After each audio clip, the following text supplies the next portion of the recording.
Hello students, welcome you all in the video lecture series of DME1. In previous lecture, we saw the steps for solving the numericals. Today we are start our numerical section. तो आज हम देखेंगे हमारा first numerical जो basic numerical है.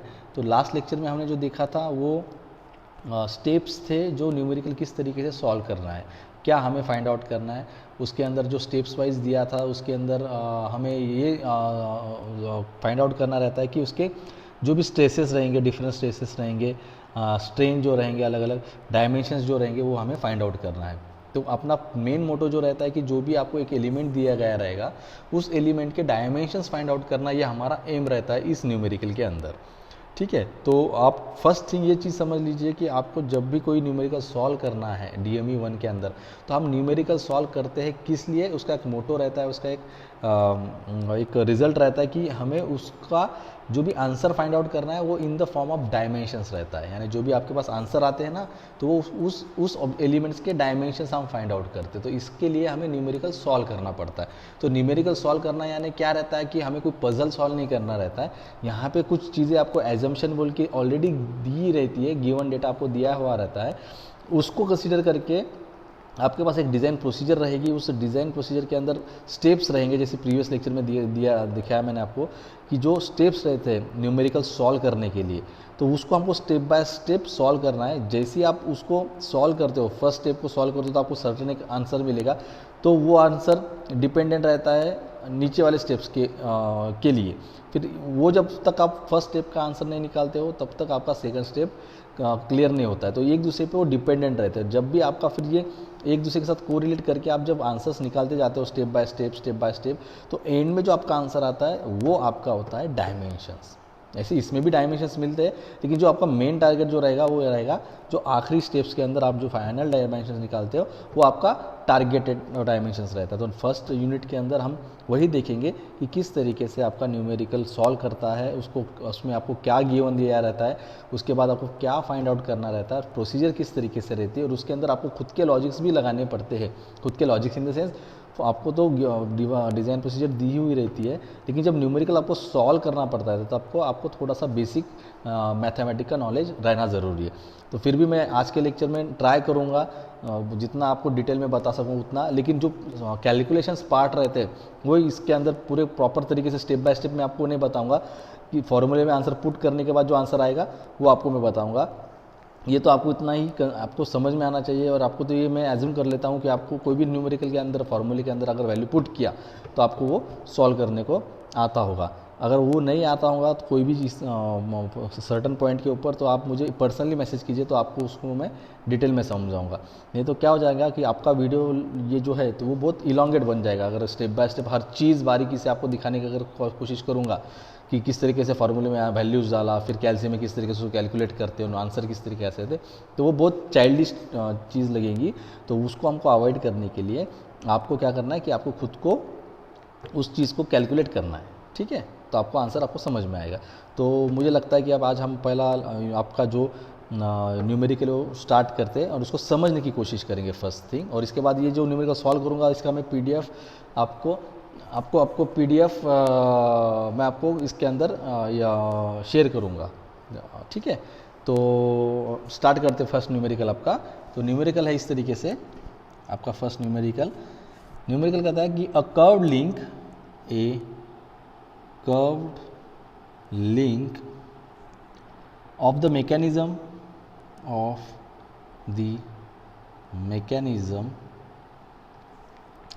made from a round steel steel bar shown in figure.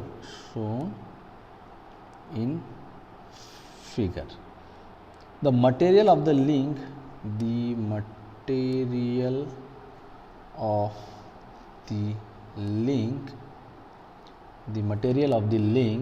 is plain carbon steel.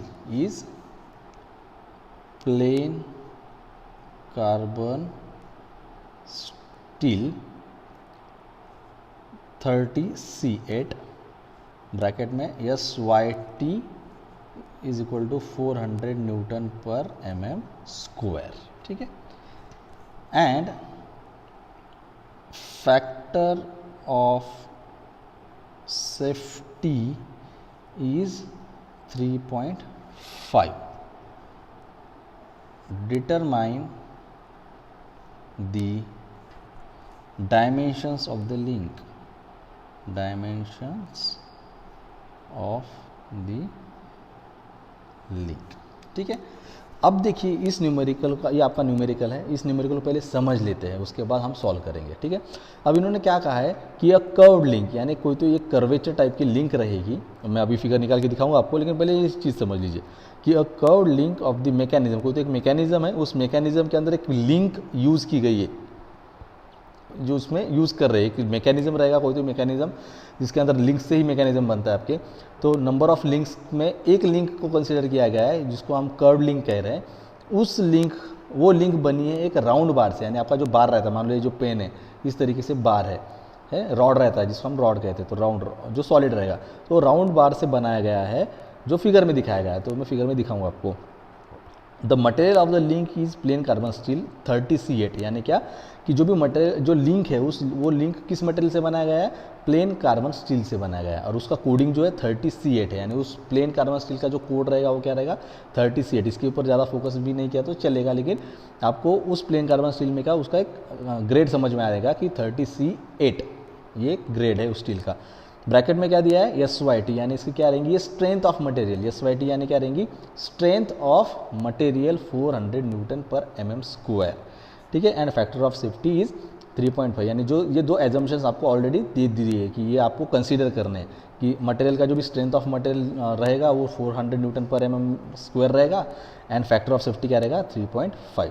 तो ये consider करके आपको क्या करना है कि उस लिंक का डायमेंशंस फाइंड आउट करना है। Determine the dimensions of the link. अब डायमेंशंस में क्या रहेगा लिंक का, एक तो उसका डायमीटर रहेगा क्योंकि राउंड बार से बनाया हुआ है, यहाँ पे दिया है उन्होंने कि एक स्टील बार दिया है, यानी कि राउंड है, तो ऑब्वियसली एक तो उसकी लेंथ फाइंड आउट करनी पड़ेगी और उसका डायमीटर फाइंड आउट करना पड़ेगा। तो एग्जैक्टली हमें कौन सा फाइंड आउट करना पड़ेगा वो हम इसमें देखेंगे। तो पहले हम फिगर देख लेंगे। फर्स्ट थिंग, फिगर किस तरीके से आपकी,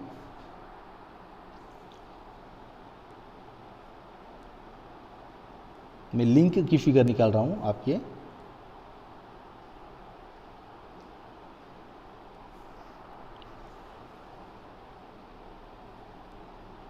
ये लिंक है, इस तरीके से वो लिंक आपकी वर्क करेगी।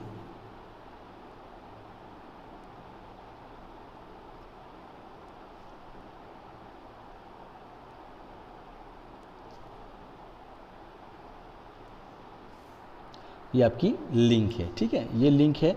तो ये लिंक को क्या किया गया कि टेंसाइल स्ट्रेंथ लगाया गया है। टेंसाइल स्ट्रेंथ यानी क्या, लिंक को इस तरीके से और यहाँ से ऐसे लोड, यानी फिक्स, ये फिक्स पॉइंट है उसके, तो वहाँ पे उसको कंसिडर किया गया है। उन्होंने दिया कि 1 किलो न्यूटन का यहाँ पे लोड, ये ऑलरेडी ये फिगर में, ये मैं दिल से नहीं लिख रहा हूँ, यहाँ पे ये फिगर में दिया गया है कि 1 किलो न्यूटन का लोड यहाँ पे और 1 किलो न्यूटन का लोड यहाँ पे, यानी इसका टेंसाइल फोर्स एक्ट किया गया है।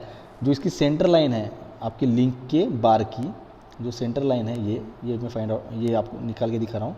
तो इसका जो भी रहेगा रेडियस, जो भी रहेगा वो यहाँ से सेंटर तक का रेडियस वो रहेगा, दिया गया है गिवन 4D, यानी रेडियस क्या रहेगा आपका R is equal to 4 capital D रहेगा, ठीक है। और आपको फाइंड आउट क्या करना है, ये जो राउंड है ना, ये डायमेंशंस, तो ये मैं इस साइड में से निकाल के दिखाता हूँ, ये रहेगा आपका कैपिटल D, यानी आपको फाइंड आउट करना है सीधा सीधा, यानी डायमीटर फाइंड आउट करना है। तो अब हमें क्या करना है, इसमें कोई भी न्यूमेरिकल जब सॉल्व करते हो तो न्यूमेरिकल सॉल्व करते समय हम उसके पहले गिवन डेटा लिखते हैं, राइट।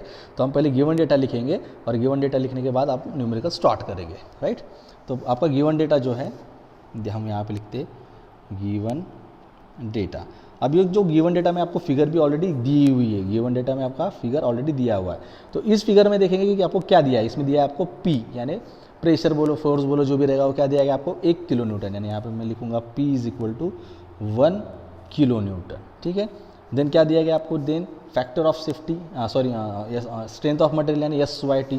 अभी इसको मैं आपको समझाता हूँ SYT क्या रहता है। SYT is equal to 400 newton per mm square, यानी इसका मीनिंग क्या है, strength of material at yield point. SYT का मीनिंग क्या है, कैपिटल S यानी क्या, स्ट्रेंथ ऑफ मटेरियल। Y का मीनिंग क्या है, आपका यील्ड पॉइंट, यानी यील्ड पॉइंट कंसीडर किया है। जैसे हमने स्ट्रेस एंड स्ट्रेन का डायग्राम अगर देखेंगे आपने, तो उसके अंदर प्रोपोर्शनल लिमिट रहता है, यील्ड पॉइंट रहता है, बाद में आपका upper yield point, lower yield point होता है, ये अल्टीमेट पॉइंट होता है। तो वो पॉइंट के ऊपर हम स्ट्रेन कंसीडर कर रहे हैं कि कंसीडर किया कि अगर आपका यील्ड पॉइंट है मटेरियल का, उस यील्ड पॉइंट के ऊपर आपने आपका मटेरियल का स्ट्रेंथ जो रहेगा, जो मटेरियल की स्ट्रेंथ है वो क्या रहेगी, 400 न्यूटन पर एमएम। अब ये 400 न्यूटन पर एमएम होता क्या है, यानी क्या कि जो भी आपका मटेरियल की साइज़ रहेगी, जितनी भी साइज़ रहने दीजिए, उसके 1 mm पे 1 mm की कैपेसिटी क्या रहती है, 1 mm के एरिया की कैपेसिटी क्या रहेगी कि वो 400 न्यूटन इतना लोड, फोर्स, प्रेशर वो कैरी कर पाएगा, खुद को सस्टेन कर पाएगा। समझ में आ रहा है? फॉर एग्जांपल यहाँ पे जैसे मैं दिख रहा हूँ आपके सामने जो शीट है, ये शीट के ऊपर जो भी 1 mm का मैं स्क्वायर निकालूंगा 1 बाय 1 mm का, यानी ऐसा एम 1 mm ऐसा, तो यहाँ पे इस पूरे शीट के ऊपर इतने एरिया में इसकी कैपेसिटी क्या रहेगी कि ये इतने कैपेसिटी की 400 न्यूटन की वो कैरी कर पाएगा लोड। इसको हम कहते हैं न्यूटन पर mm स्क्वायर। ये होगी उसकी स्ट्रेंथ ऑफ मटेरियल, उस मटेरियल की, ठीक है। देन आपको दिया गया है फैक्टर ऑफ सेफ्टी, वो है फैक्टर ऑफ सेफ्टी आपका 3.5, यानी ये मीडियम रेंज का दिया है, ना हायर है ना लोअर है। जैसे मैंने आपको बताया था फैक्टर ऑफ सेफ्टी का रेंज जो रहता है वो रहता है 2 से 8 तक या 6 तक। जैसी रेंज बढ़ती जाएगी वैसा ऐसा मटेरियल का कॉस्टिंग भी बढ़ते जाता है और लाइफ भी बढ़ती जाती है ना। तो इसलिए यहाँ पे क्या किया, फैक्टर ऑफ सेफ्टी उन्होंने मीडियम रेंज का रखा, यानी इसका लिबरेटेड ये रहेगा आपका लाइफ, और कॉस्टली भी नहीं रहेगा और इकोनॉमिक भी रहेगा आपका मटेरियल, ठीक है। तो अभी ये होगा आपका गिवन डेटा जो एज़ पर आपके न्यूमेरिकल के हिसाब से दिया है। अब हम स्टार्ट करते हैं न्यूमेरिकल स्टेप बाय स्टेप। जैसे आपकी फर्स्ट स्टेप जो थी, अगर प्रीवियस लेक्चर में देखोगे आप साइमल्टेनियसली नोट साइड में निकालते रहो तो आपको कन्फ्यूजन नहीं होगा। तो आपके प्रीवियस लेक्चर में जो स्टेप दिया था डिज़ाइन प्रोसीजर अपना न्यूमेरिकल सॉल्व करने के लिए, तो उसकी फर्स्ट स्टेप जो थी वो फर्स्ट स्टेप थी आपकी, यहाँ पे मैं यहाँ पे लिखूँगा फर्स्ट स्टेप, यानी ऐसा first step, calculate the tensile stress, ठीक है। ये आपको पहली स्टेप उन्होंने बोली थी। तो पहली स्टेप की फॉर्मूला क्या था, c max is equal to SYT divided by factor of safety. तो आपके पास SYT कितना है, 400 newton per mm square, and and factor of safety 3.5।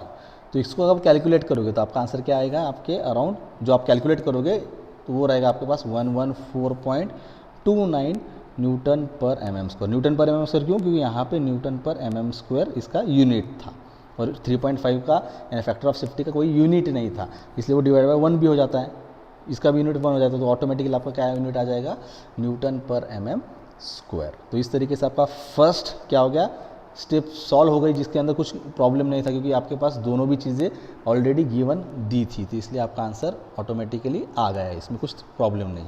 Then second step जो है इसकी, second step calculate the eccentricity यानी स्मॉल ई, यानी क्या, स्मॉल ई। अगर आप प्रीवियस लेक्चर को फिर से थोड़ा सा रिवाइंड करोगे, रिवीजन में जाओगे, तो आपको दिखेगा कि आपको सेकेंड स्टेप जो इसेंट्रिसिटी निकालनी थी, तो उसका एक बेसिक फार्मूला था जो था E is equal to capital R minus capital RN। RN क्या, न्यूट्रल रेडियस जो भी रहेगा, ठीक है।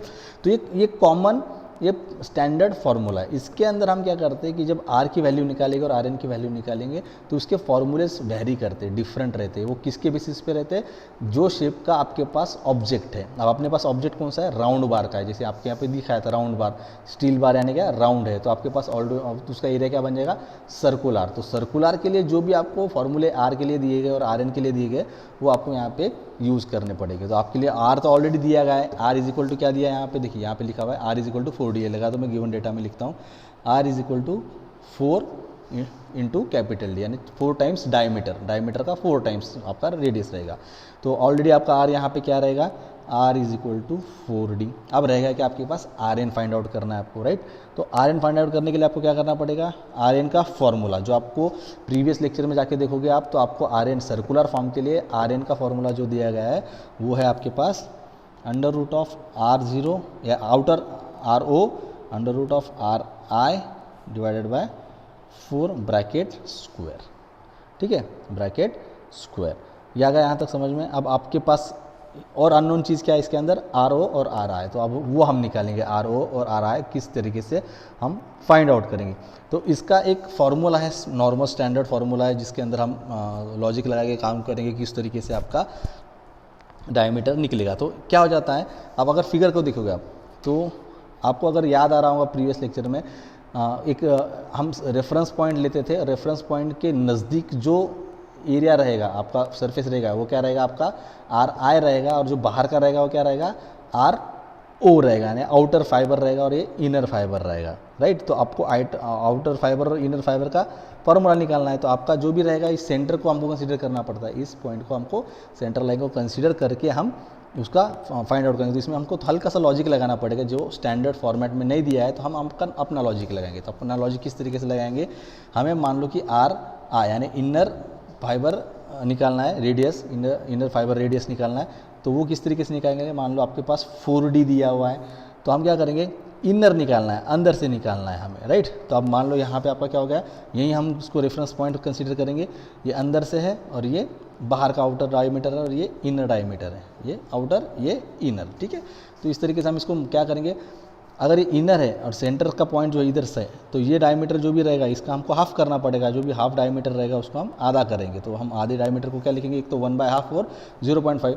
तो मैं क्या लिखता हूँ 0.5 जानबूझ के लिखता हूँ, क्योंकि 1/2 लिखना और उसका आंसर यही रहना एक ही है, तो हमको कैलकुलेशन करने को तकलीफ ना जाए।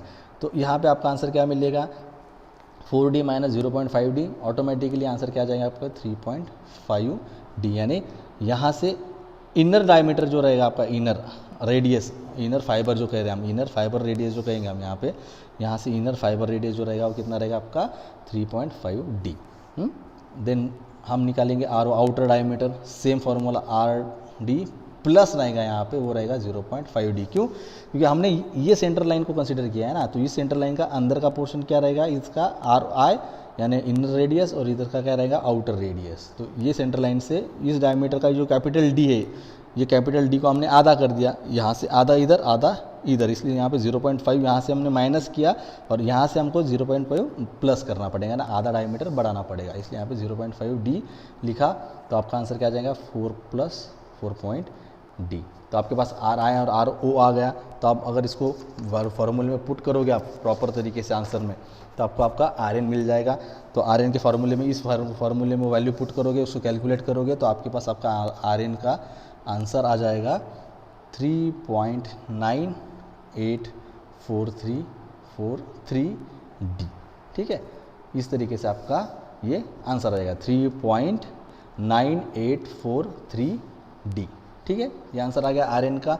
देन हम आपके पास अब RN भी आ गया, और R का भी वैल्यू आपके पास ऑलरेडी था, R = 4D। तो अब हम इसको इसेंट्रिसिटी के फार्मूले में पुट करेंगे, R E = R - RN।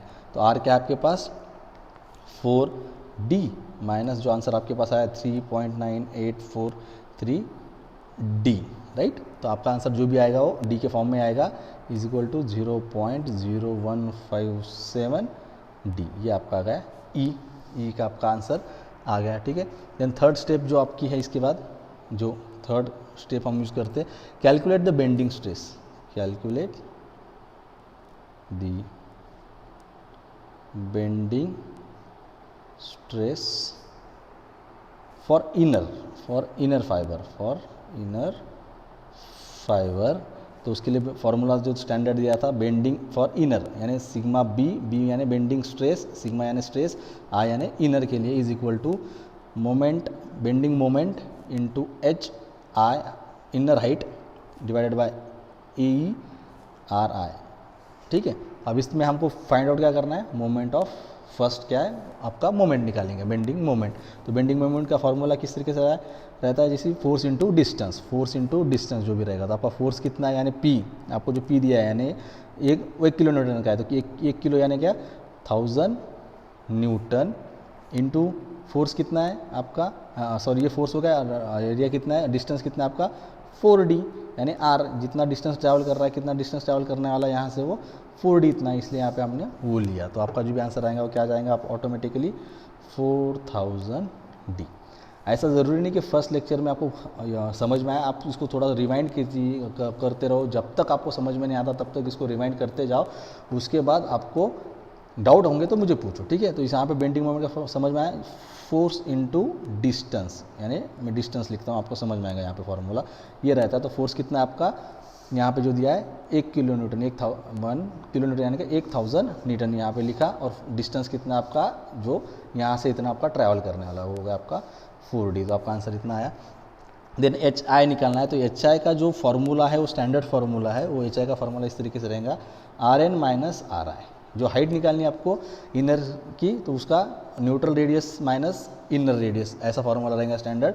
तो उसको हम, आपके पास आर एन की वैल्यू है ऑलरेडी, तो 3.9843 इंटू डी माइनस 3.5 डी। तो जो आंसर आएगा आपके सामने वो आएगा 0.4843 इंटू कैपिटल डी, ठीक है।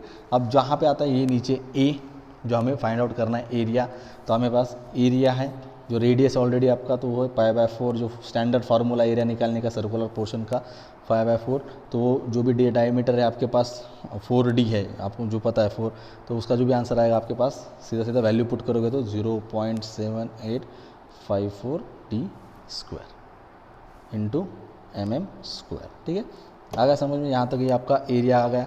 अब हम इसको सेम जो सारी चीज़ें, और ये आपको ऑलरेडी गिवन दिया है, यानी ये आपने यहाँ पे फाइंड आउट कर लिया है, ये जो ये है यहाँ पे हमने फाइंड आउट कर लिया है। तो आपके पास सारी चीज़ें इसके अंदर है।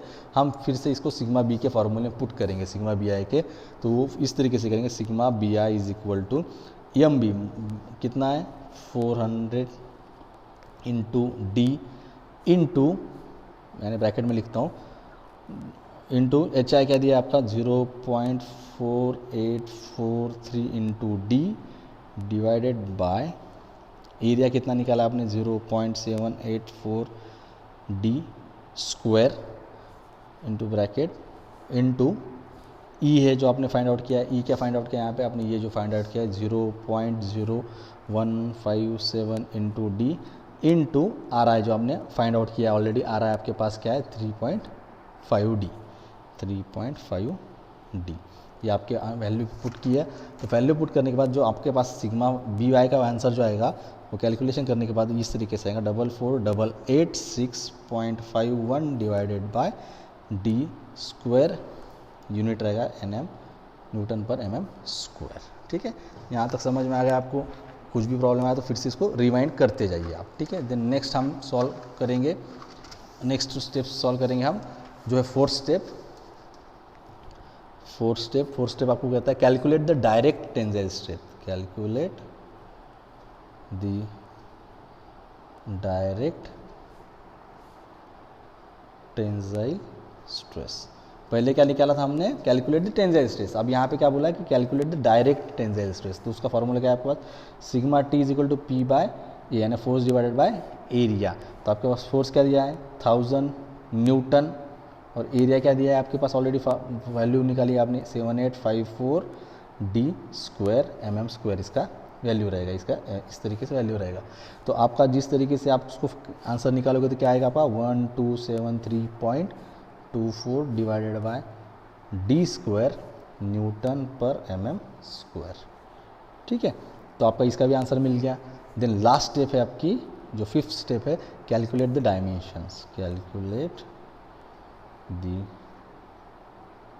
dimensions of leak। तो जो उसका फॉर्मूला है sigma max is equal to sigma B I plus sigma T. इसके अंदर जो है आपके पास सारे वैल्यूज़ आपको फाइंड आउट किए, इसके अंदर उसको आपको फार्मूला पुट करना है। सिग्मा मैक्स का वैल्यू है 114.29 is equal to 4486.51 divided by D square plus 127324 divided by D square. इसको अगर आप कैलकुलेट करोगे प्रॉपर तरीके से तो आपको उसका आंसर मिलेगा इस तरीके से। तो आपका जो फाइनल आंसर मिलेगा वो डी रहेगा, वो रहेगा 20.10 mm। इसको हम अप्रॉक्सीमेटली क्या कंसीडर करेंगे डी इज इक्वल टू, एक तो 21 mm ले लो या 22 mm, क्योंकि हम टॉलरेंस देते हैं जो अलाउंस या टॉलरेंस कहते हैं, हम जिसको एक या 2 mm तक का उसको हम कंसीडर करते हैं, तो हम इसको 21 या 22 mm ले लेंगे, मैं इसको 21 mm कंसीडर कर लूँगा। ठीक है, तो इस तरीके से आपका आंसर मिल गया। तो जो डी फाइंड आउट किया, तो डी क्या है आपका, ये जो डी निकालना था आपको, तो डायमीटर आपके जो बार का है वो क्या रहेगा, डायमीटर आपका बार का वो रहेगा, जो आंसर निकला है 21 mm। और अगर और इसको कैलकुलेट करना है तो आपको इसका रेडियस अगर प्रॉपर निकालना है तो आप इसको रेडियस में भी निकालने की कोशिश करेंगे। जैसे हम अगर देखेंगे यहाँ पे, तो आपको अगर जो आर दिया है आपको, R is equal to 4 times D, तो आपको आर का वैल्यू, डी का वैल्यू मिल गया। इसके अंदर पुट करोगे, जो भी आंसर आपका आएगा वो आपका आंसर, इसके अंदर मान लो 84 ये आपका रेडियस रहेगा। ठीक है, तो ये होगा, इस तरीके से हमें न्यूमेरिकल सॉल्व करने हैं। होपफुली ये न्यूमेरिकल आपको समझ में आया होगा। कुछ भी डाउट्स होंगे तो प्लीज़ पूछिए। इस वीडियो को उतनी बार रिपीट कीजिए जितनी बार आपको ये समझ में आएगा, और जब ये समझ में नहीं आ रहा तो उसके पॉइंट साइड में निकाल लीजिए कि किस तरीके से मुझे सॉल्व नहीं किया गया, क्या स्टेप्स है जो मुझे समझ में नहीं आई। तो जैसे मुझे जो डाउट्स है आपके ऊपर सब यही आएंगे कि आपको किस तरीके से इसको सॉल्व किया। जैसे अब ये स्टेप्स रहेंगे, ये स्टेप किस तरीके से सॉल्व की गई होंगी, ये बहुत लोगों को समझ में नहीं आएगा। लेकिन अगर आप इसको ट्राई करोगे खुद के ओन लैंग्वेज में समझने की, तो आपको इसके आंसर तुरंत आने के बाद आपको तकलीफ नहीं जाएगी। अगर जिसको समझ में नहीं आया, ये मैं आपको टास्क दे रहा हूँ किस तरीके से सॉल्व किया गया है, आप खुद क्या समझ लीजिए, खुद इसको फाइंड आउट कीजिए। अगर आपको ये नहीं मिल रहा है इसका आंसर, तो आप मुझे कांटेक्ट कीजिए। ठीक है, तो आज के लेक्चर में आज एक ये देखेंगे, नेक्स्ट लेक्चर में दूसरा एक न्यूमेरिकल देखेंगे। Till then, thank you.